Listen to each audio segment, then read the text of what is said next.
વાત નથી કરતો, પણ એમણે કહ્યું એટલે યાદ અપાવું.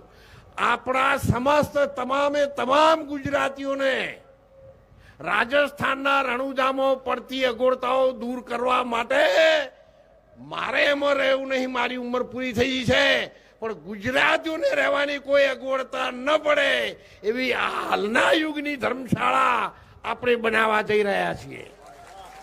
બધા સમાજ ને રાજકીય આગેવાનો મને આશીર્વાદ આપો એટલે હું આપણા બધા જ ગુજરાતીઓ માટે સંપૂર્ણ નિઃશુલ્ક, કોઈ પણ જુનાગઢમાં આશ્રમ છે ત્યાં પણ નિઃશુલ્ક સેવા ચાલે છે અને અહીંયા પણ હું નિઃશુલ્ક સેવા આપી શકું એવા તમે બધા મને આશીર્વાદ આપો, સાથ આપો અને આપણે પૂરું કરી શકીએ એવી વાર્તા સાથે.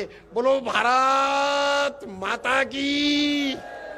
આ દીકરીનું મોંબેરું પરિષદ યાદ રાખજો. અમારે બળદેવજી ધારાસભ્ય તરફથી રણુજામાં 2 રૂમોનો તમામ ખર્ચો આપવામાં આવશે. ધર્મશાળામાં 2 રૂમો અમારે ચંદનજી ઠાકોર સાહેબ તરફથી પણ આપવામાં આવશે. પાછી ફોની ના કરજો, 3 માળની બનાવવાની છે ધર્મશાળા. અને બકરા દોયે તો બોઘેણા ના ભરાય, એ યાદ રાખજો.